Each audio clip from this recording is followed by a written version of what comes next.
So, we are going to be watching the Fat Files. Pepsi apparently had more warships than some nations. Allegedly. What this is about, I have no idea.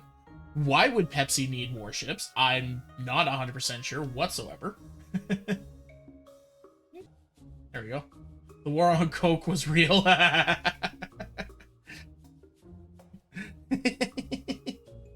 Makes sense. All right, but yeah, let's check this out. See what happens. Let's watch it. For a brief period of time, Pepsi had the 6th largest navy in the world. No, it didn't. No, it didn't. Okay, just debug it right out the gate, eh?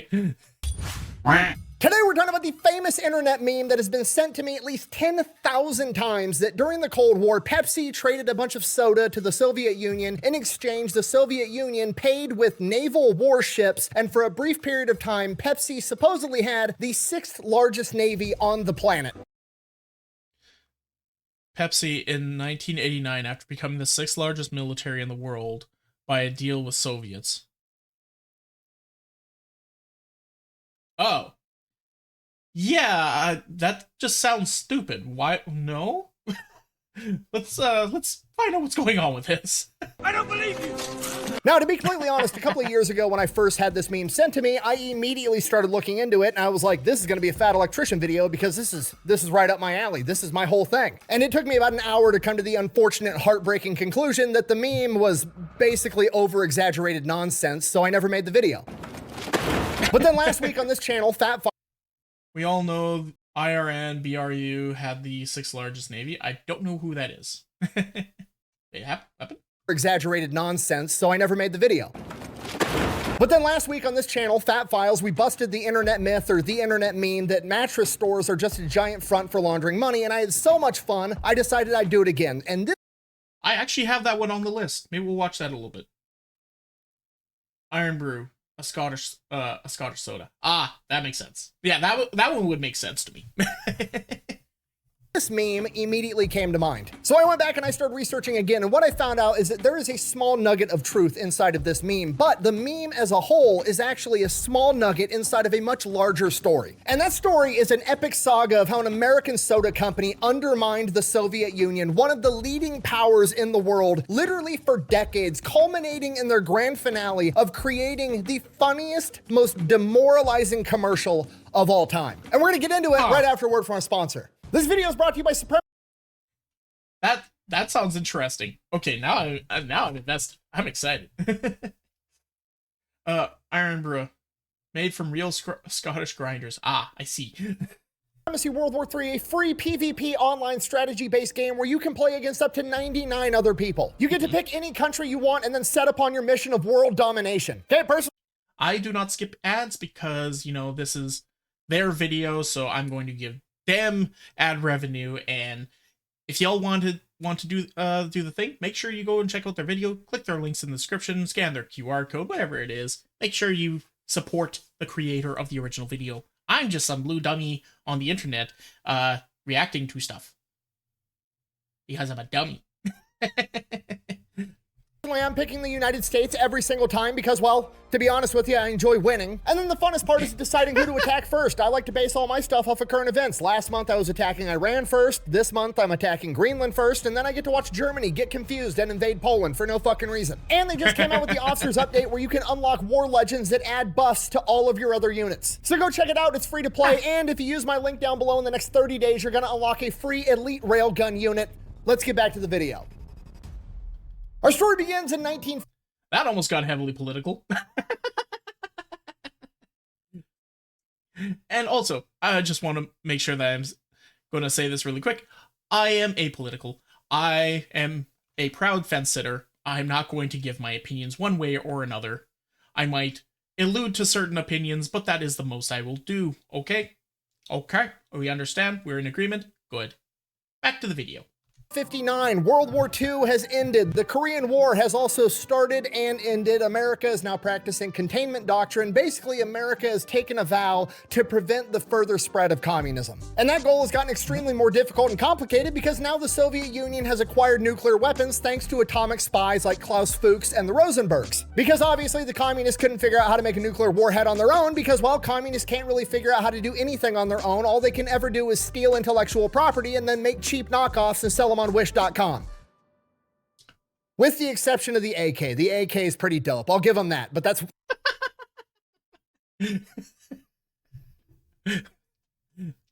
Well, he has opinions. Respectful. No need for elaboration. I will just continue enjoying your content. Yeah! That's one thing, okay? And it took an American to make it in 50 caliber, okay? And that guy's running for Congress. You're goddamn right. The world has essentially split down the middle. You have America and NATO on one side and the USSR and the Warsaw Pact on the other side. The world is divided. The Cold War is at its peak and we are at the height of McCarthyism with the Red Scare. America is terrified of going to nuclear war and the communists coming to get them. But also, Stalin died recently, so everybody's just kind of like, what if we didn't go to nuclear war and blow up the entire planet? I mean, that'd be kind of cool, right? Maybe we should try to get along. Nice. So in 1959, in an effort to make that happen, America and the USSR decided to have a cultural exchange. Basically, it was like an agreement to have a trade show. Basically, like the Soviets were going to grab a bunch of their communist-made bullshit. They were going to bring it over to America, set up a trade show, and show it off to a bunch of Americans, and vice versa. America was going to grab a bunch of their awesome shit that capitalism made. They're going to take it over to the USSR, and they were going to show it off to all the communists. So when America sets up their trade show, they're bringing over all their best shit. They're putting their best foot forward. They're bringing over the best American cars. The Soviets are over here. They're used to seeing the Volga, the most popular car in the Soviet Union in 1959, which, to be completely honest, I thought was part of the female reproductive system until right now. Some Toyota clitoris. No. And then we've got America showing up with the Well, that took a turn.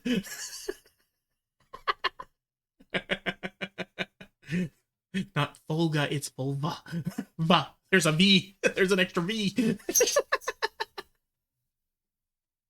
1959 Chevy Impala, which is gorgeous and objectively better in every single way. The Soviets are used to brutalist architecture, the ugliest, most disgusting, soulless architecture mankind has ever come up with. Cool. We're gonna grab a house from a suburban neighborhood in America and we're gonna bring it over to the USSR and show it off. And then we're gonna cut it in half and split it open so everybody can get a nice big view of how awesome our houses are. And because we split the house in half, we're gonna call it Splitnik. Get it? Sputnik, Splitnik. That's fucking funny. And then obviously we're gonna bring over a ton of different food, which is something the commies don't know anything about at all.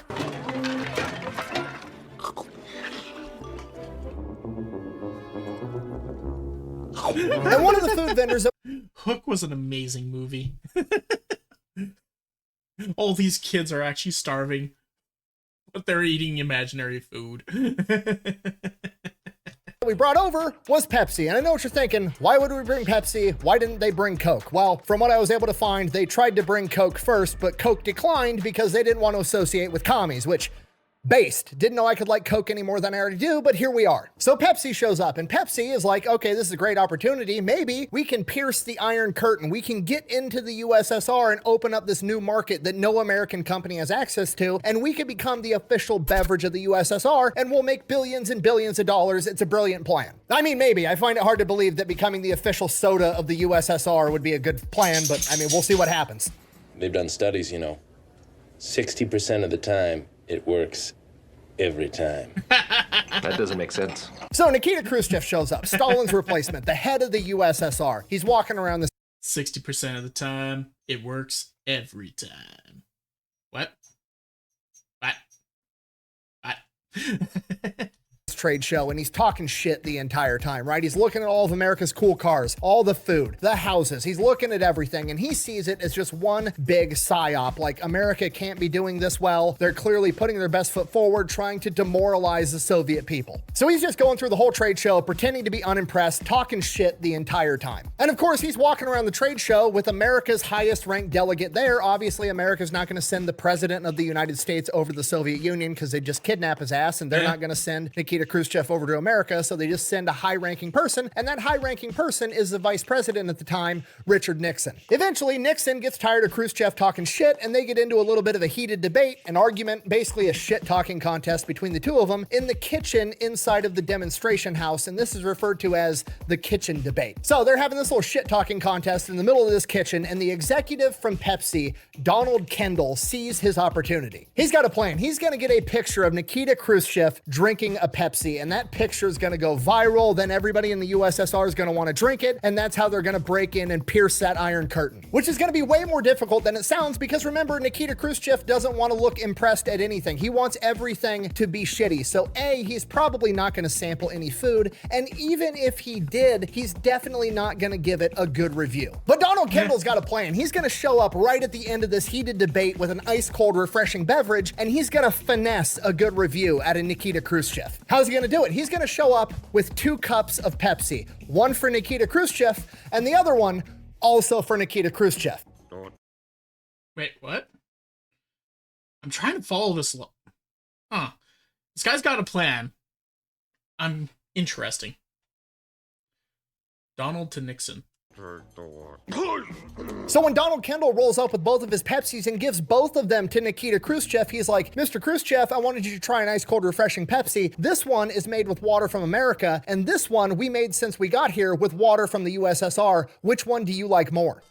Interesting. Okay.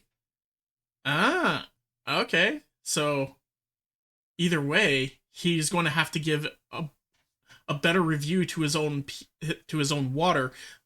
Water's water. It doesn't really matter that much, unless, there's some unpleasant bits inside one of the sources of water. But, like, if he's wanting to make sure that the USSR feels stronger, he's going to have to glaze his own, right?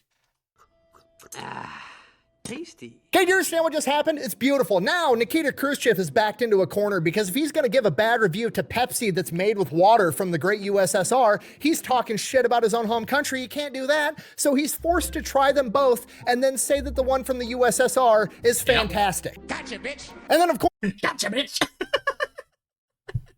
Of course, while he's taking a drink, they make sure to get pictures. We've got the before and the after. Here's the before, moments away, seconds away from success. Look at Donald Kendall in his white pimp suit. That is a man who knows his plan is about to come together. And then we've got the after. Look at the smile on Nikita Khrushchev's face, tasting capitalism for the first time. It's beautiful. These pictures. And that, my friends, is shifting the goalpost a little bit to try and get the information you want. Pictures go viral, and Pepsi becomes the mythical drink of capitalism that can bring a tear to even a communist leader's eye. So now people in the USSR, they want to try Pepsi. Bree, where's our Pepsi water made with poo? Our Pepsi made with poo water. Oh, it's in the tunnel.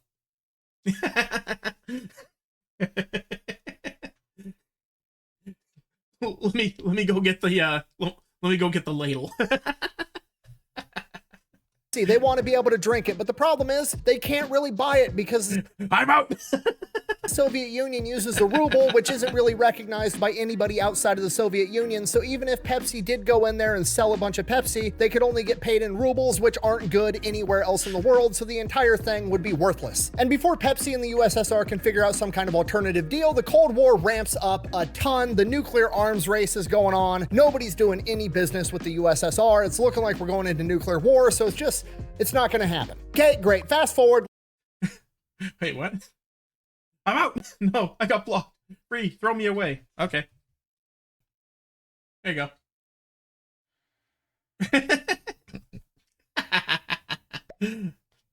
That ain't what I said.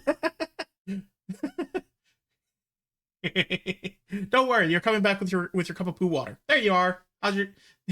How was a cup of poo water? Poo water Pepsi. My spirit ascends. Hello. Okay.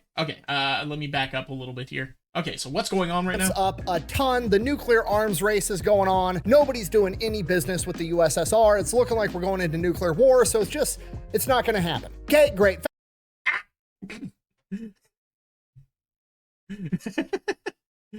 Star, you gremlin. Okay, so USSR is not getting any trade done. Things are looking like they're going into nuclear war. That's not fun. That was so well timed. The hug was too strong. Fast forward like 13 years, Richard Nixon is now the president, and Donald Kendall is now the CEO of Pepsi. Richard Nixon is... Stop it! Stop it!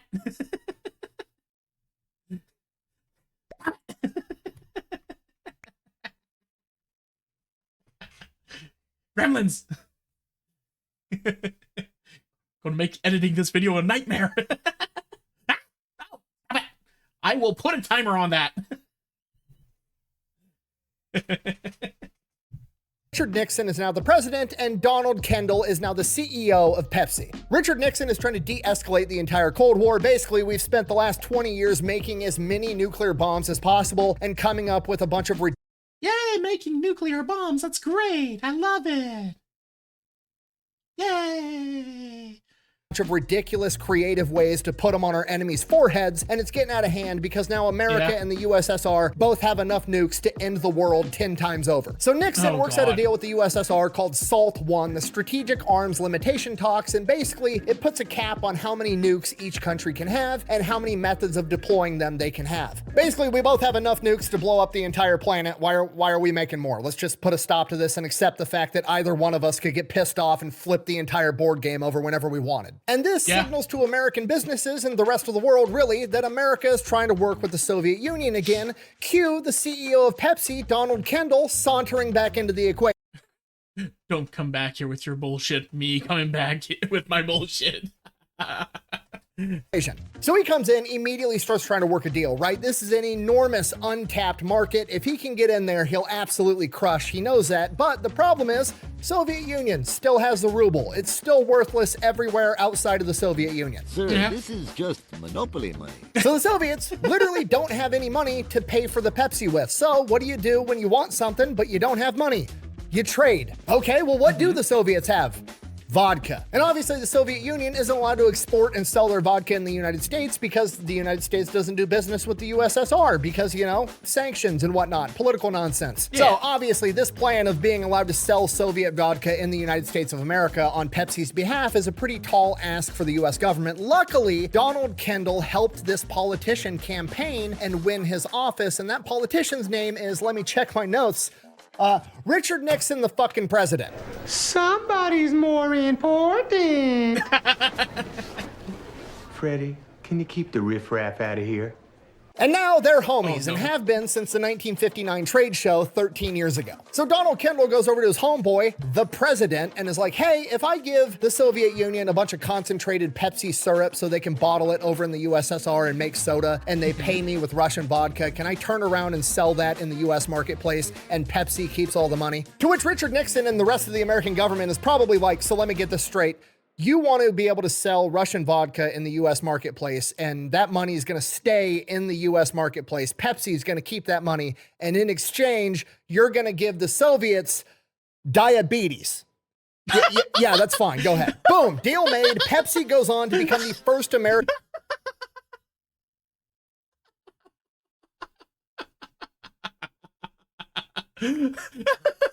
What a way of framing that.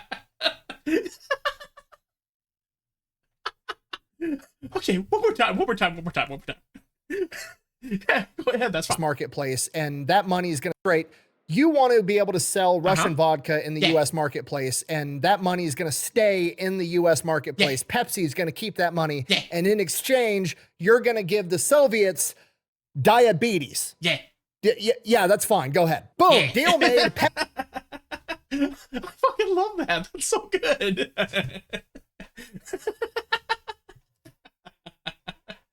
Yeah, go ahead. That's fine. Pepsi goes on to become the first American product sold inside the USSR, the first American company to pierce the Iron Curtain. Okay, and this is the mythical capitalist drink that they've been wanting for the past 10 years since the 1959 trade show. It becomes outrageously popular. So that's the deal. Pepsi sells the Pepsi Cola. Soviet Union have and the Soviet Union have forged expanding business relationship. And they brought vodka to the West. Huh. interesting. I did not expect that Pepsi was actually the one that originally sold vodka in, you know, the West. That's crazy. Concentrate to the USSR, they take it to their own bottling plants, they make Pepsi, they sell it, they have the licensing to market it as Pepsi. In exchange, they get a bunch of Soviet-made vodka. Pepsi works a barter deal. One such firm, Pepsi, has just done that. And by taking the risk, become the American brand name with the most presence in the Soviet market, he says, and by taking the risk, becoming the American brand name with the most presence in the Soviet market, he says. Pepsi signed its agreement with the Soviets in 1972, and today has 24 bottling plants in the USSR. A creative counter-trade argument allows Pepsi to exchange its product with Slochnia vodka, and the firm recently developed another counter-trade for $300 million worth of Soviet tankers. Pepsi is going to have its own navy, choked Brandt. Wait.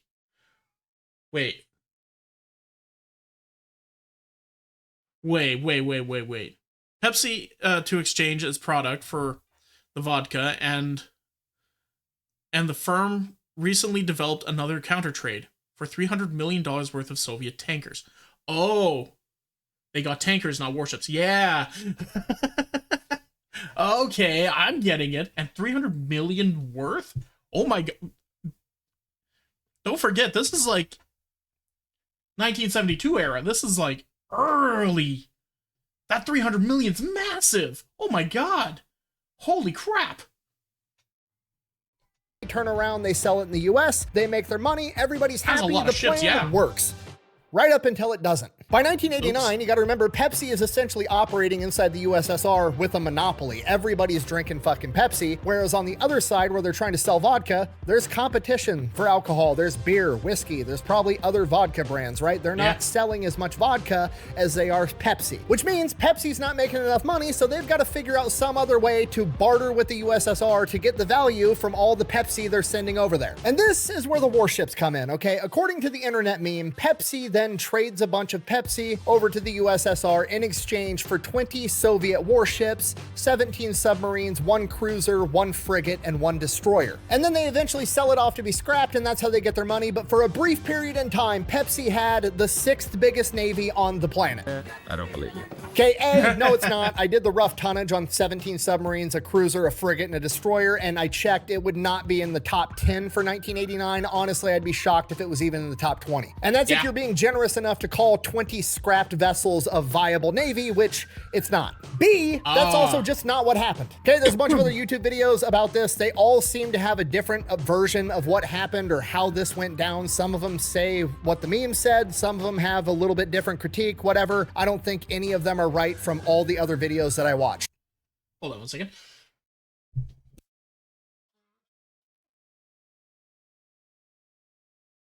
Sorry, I had a tickle in my throat. So, okay, yeah. So so the idea is that they actually traded a bunch of scrap ships that could then be brought back to the US and then broken down and sold for material in order to, you know, try and recoup some of their losses. Okay. Makes sense. But even then, that doesn't seem to be what happened. They all just appear to be citing each other, citing the meme, or citing random blog posts that they found. So I went through scouring newspaper articles from all across the United States of America from 1989 till 1995, and here's what I found. Pepsi did not... Why? Rude. Now I have to go back.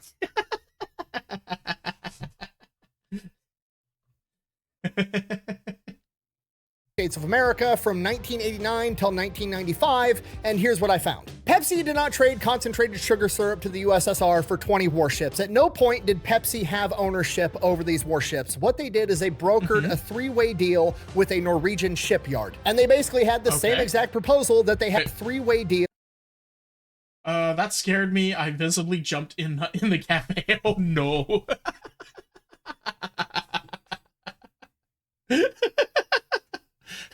a feeling maybe I should take that one off because it seems like it's scaring you guys more than it's scaring me. Swap that one out for something else. No, keep it on. Recently, Mikhail Gorbachev decided to sell off for scrap and hard currency. The 20 automated warships it had and hard currency, the 20 outmoded warships. It has been reported Pepsi actually bought them, yet it just found a buyer for free. Customer relations like taking a client to a baseball game. Interesting. It's okay. No, keep it. Okay, if you guys are sure about it. With a Norwegian shipyard. And they basically had the same exact proposal that they had with the US government. They approached Norway and they were like, hey, if we convince the USSR to turn over a bunch of their warships to you for scrap, and in exchange, you give me a bunch of money, and then I give them diabetes, would that be okay with you? And the Norwegian government is like, cool, that's great. So the Soviet Union... Once again, would that be okay? You give the USSR proposal that they had with the US government. They approached Norway and they were like, hey, if we convince the USSR to turn over a bunch of their warships to you for scrap, and in exchange, you give me a bunch of money, and then I give them diabetes, would that be okay with you? And the Norwegian government is like, cool, that's great. So they're trading diabetes for money. God damn it. Diabetes wars. Like sakes. the Soviet Union turned over 20 warships to a Norwegian scrap company. They went, they picked up the warships. Pepsi had no ownership of them at any point in time. And then the Norwegian company gave Pepsi a bunch of money. Yes! Yes! Can you feel that, buddy? Huh? Huh? Huh? Now, a bunch of...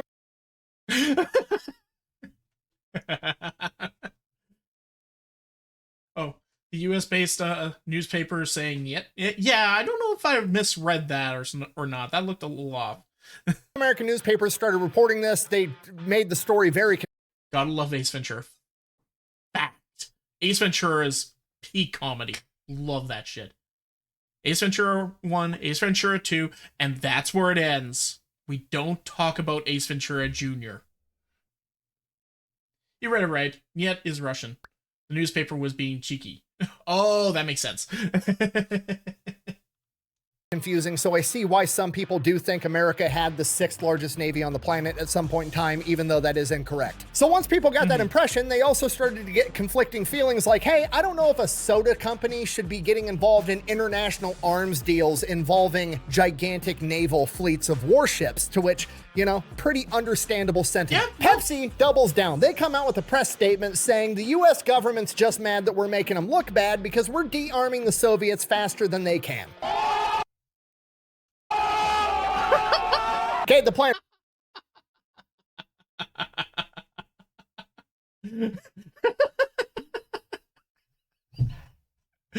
Throwing shade.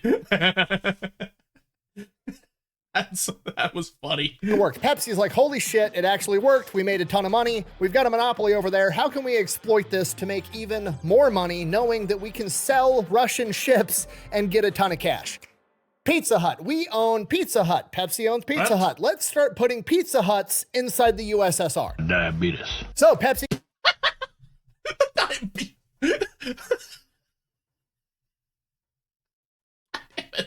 He goes back to the USSR and they're like, hey, we know you guys like bread. You're standing in line all the time for it. How would you feel about a big flat piece of bread with some marinara sauce, some cheese, and some toppings on it? It's called pizza. It's fantastic. The USSR is interested. They're listening. They want Pizza Hut. You had us on diabetes. They also want more Pepsi. Pepsi is like, okay, here's the deal. You want pizza, you want Pepsi. We're gonna need some money. Your money is basically garbage. It's worthless everywhere. It's monopoly money. So we're gonna need you to give us more ships and then we'll sell them for actual money. To which the USSR is like, well, we don't have any ships to give up right now, but we do have a pretty big ship manufacturing infrastructure. How about we build you 10 brand new oil tankers worth $1 billion and then you start throwing up Pizza Huts inside the USSR? To which Pizza Hut is like, sounds great. And that okay. PepsiCo to expand production in Ukraine. Plan calls for 100 Pizza Huts and 5 Pepsi plants. Oh my god.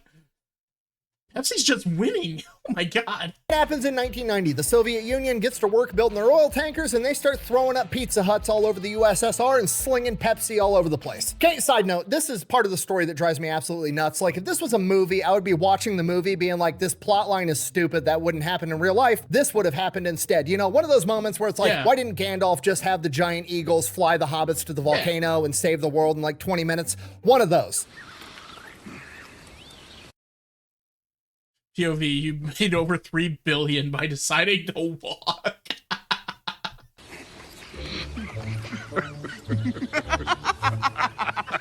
Why don't the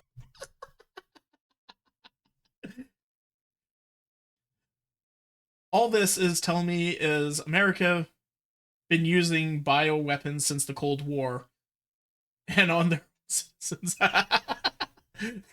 No, not America. The companies. The companies have. Soviets just steal the recipe for Pepsi? Like, I don't understand. Like, don't get me wrong. Stealing intellectual property is wrong. You shouldn't do it. But also, like, they fucking stole nuclear secrets. Like, they've already crossed that line. I don't understand, like, the moral code of, I'm willing to... What's the difference? True. Honestly, good point.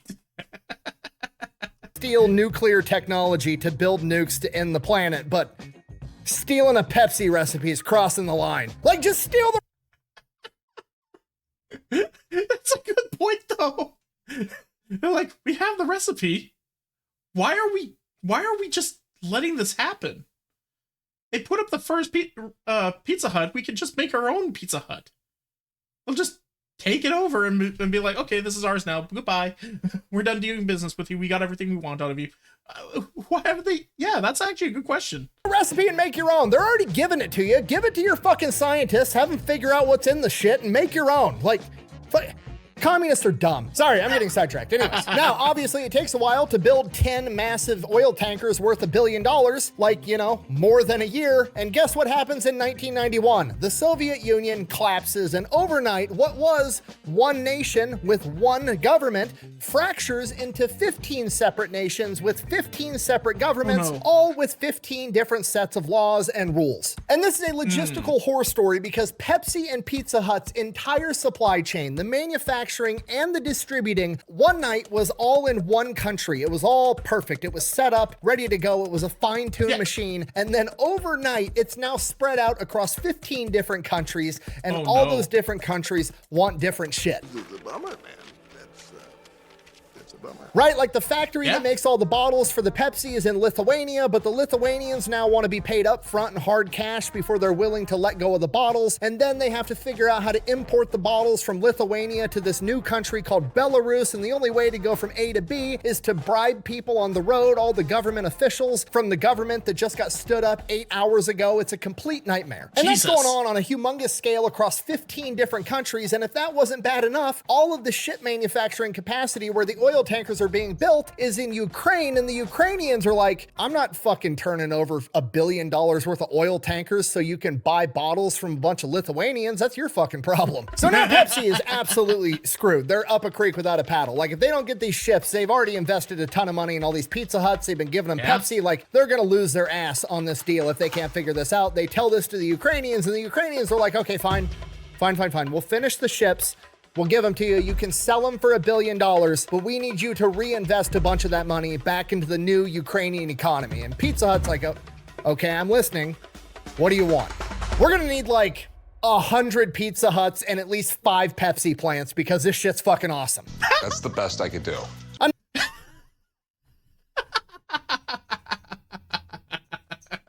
We want more. I mean, that's going to cost like $300 million to make all those factories and all those Pizza Huts, but like they have no other choice. Plus, they'll also have the factories and Pizza Huts, so they'll be making revenue down the road. They're securing an audience. Like, all right, best deal we're going to get, we'll take it. And while Pizza Huts, but like they have no other choice. Plus, they'll also have the factories and Pizza Huts, so they'll be making revenue down the road. They're securing an audience. Like, all right, best deal we're gonna get, we'll take it. And while all this is going on, while Pepsi's running around 15 different nations trying to piece together their business that was shattered into a million pieces, guess what happens? Coca-Cola comes in with their abundance of cash and starts marketing all over the place, and it takes off because they have the perfect setup, right? Like Pepsi was banking on, I was here first, I'm ingrained in the culture. They've already developed a habit of drinking Pepsi. They're gonna choose me over Coke. Finally, I'll have an audience that likes Pepsi more than Coca-Cola.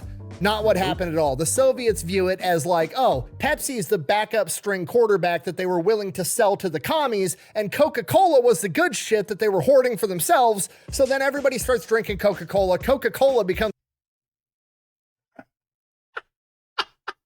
Pepsi just can't get a win. They just can't win.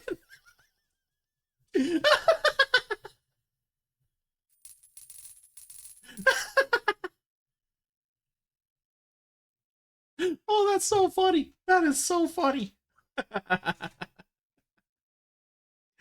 Oh, poor Pepsi. Always second fiddle. Always the bridesmaid, never the bride. a number one soda in what was the USSR. Okay, and that's the moral of the story. Don't do business with communists. Pepsi did that. Look what happened to Pepsi. But then in 1997, Pepsi turns it around and completely redeems themselves. Okay, I don't know who's responsible for it, but some diabolical genius, some red-blooded American had the best idea on the planet. What if we could get Gorbachev, the last leader of the USSR, to do a fucking Pizza Hut commercial? Oh, and it happens. It's poetry. It's the most ironic, beautiful shit on the planet. This would be like if the Soviet Union won, America collapsed, and they somehow convinced Ronald Reagan to do a commercial for the Labia or whatever that stupid, ugly-ass Soviet car was called. Okay, literally the leader of the... Talking about the Volga again. Ideology of communism, and America rolls up and is like, cool, yeah, just put the fries in the bag, nerd. Everybody likes to talk about what they would do if they got a time machine. I'm telling you right now, the first thing I'm doing is I'm grabbing that video.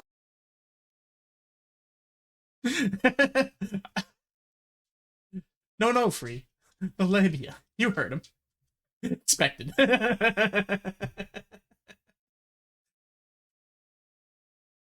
a biological term. It doesn't need to be censored. I'm going back in time. I'm going to show Karl Marx, Lenin, Stalin how all this shit ends, and then I'm going to die of dehydration from pissing myself laughing so hard. In conclusion, nobody out pizzas a hut, motherfucker. Thanks for watching. Best way to support the channel is go buy some merch over the Fat Electrician. Try some Echelon. All that's available at thefatelectrician.com. Quack, bang, out. Oh, after credit stuff? After credit I'm stuff. having so much fun. Give Yay. me more stupid memes to investigate. Yay! We want our creators to be having fun doing their shit.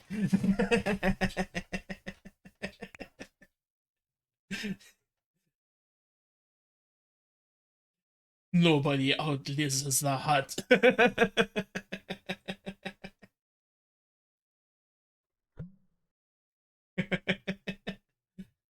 Oh, pizza's the hut. Yes. God, that's fun. That's fun.